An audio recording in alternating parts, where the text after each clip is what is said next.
Tell us what happened, how you convened this group of CEOs, as you sometimes do with emergency questions like this one. Oh, thanks. Yeah, this happens from time to time, and it happened, as you remember, Sarah, because we spoke about it, and I came on and joined you right after the elections, of course, which are on November 3rd, is that on Thursday night, the 5th, President Trump went on to the news hour at 6:30 in the evening and made claims that were not accurate and asserted powers he didn't have, and that alarmed quite a number of CEOs. So we gathered with basically 10, 12 hours notice. We pulled together 35, 40 CEOs. The same thing happened last night. It was amazing. CEOs were asking me about regrouping the last couple of days. I thought, no, I don't think it's necessary. Things will move through smoothly. But, of course, then we see with all these former defense secretaries across parties saying, well, this is alarming, we could have a problem here. There was some language that was used that seemed overblown last time as coup d'etat, that this time far more people were accepting, which was, a pretty astounding that 88% of these CEOs saying that President Trump is trying to overturn democratically run elections to stay in office. And they want to do something about it, and so we had roughly 40 of them, 33 plus some former CEOs joined in, and they're quite vocal, open, and again with very little notice. Can you share any of the names of people that you had on the call, and what people said about what CEOs can do about it, what role they should be taking in all of this?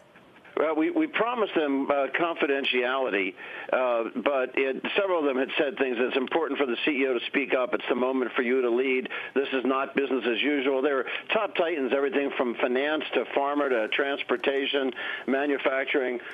Quite a number of them were the leaders of the Business Roundtable or the National Association of Manufacturers or the U.S. Chamber of Commerce. And what was astounding is that I thought that they would want to rest on their proud achievements, which, as you just mentioned, Charles Koch's statement, which is, let's get on with it and welcome the Biden administration, which all those business associations did. And I thought their statements were very crisp, very clear, very positive, and they would want to rest on those laurels.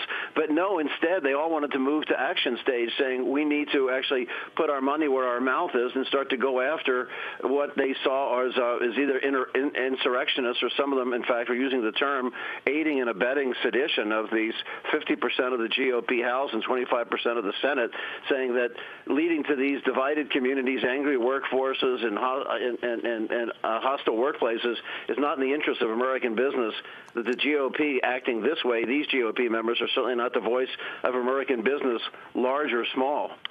So they're talking about cutting off support for, in fact, believe it or not, 90% of them were saying, 88% said that they would want to cut off support. In fact, 100% said they want to do it privately through lobbyists to put out the threat that it's time to move on and respect the Constitution. But what action will actually be taken, whether it's short-term or medium-term, Jeffrey, given, as you said, that they kind of want to keep secret their participation in your phone call? Haven't we heard all this before? And will they not keep going on donating to these types of politicians? Well, it's had an impact before, and we haven't seen them put the money where their mouth is previously, and that's a big change.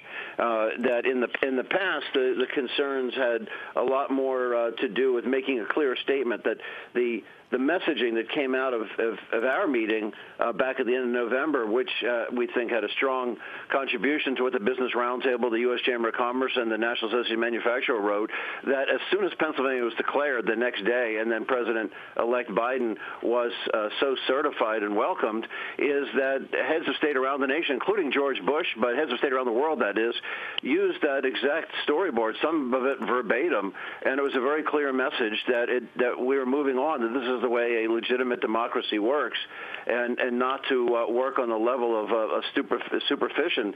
What their message was then, and the message is now, that the President Trump was welcome to pursue all legitimate channels of appeal and to find whatever evidence looked legitimate. But the business groups said back then and say now, we don't see any evidence of any systematic fraud. And of course, the Department of Justice and FBI and everybody else has said so. And now that 62 courts have stood behind it. They say it's time to move on and pick up the transparency in the Pentagon and other critical transition areas, but also start to move forward on infrastructure. What has a lot of these CEOs worried is we're going to have a Congress playing this kind of gamesmanship, then Infrastructure Week is going to continue to be a joke, as we've talked about it 6 times this past year, and it didn't happen yet. And there are other areas of great mutual interest, you would think, between the parties, and they're hoping that we can make progress on it. There are trade issues, the seesaw of China trade with the nonsense going up and back on soybeans and pork bellies to get us back where we were and just still have the same technology transfer issues and privacy issues and intellectual property issues still haunting us now as they did 4 years ago. That didn't help. So they're trying to get past the flame throwing, the tweets, and make actual progress, and they're really worried about a Congress that is acting in this divisive a way. Shepard Smith here. Thanks for watching CNBC on YouTube.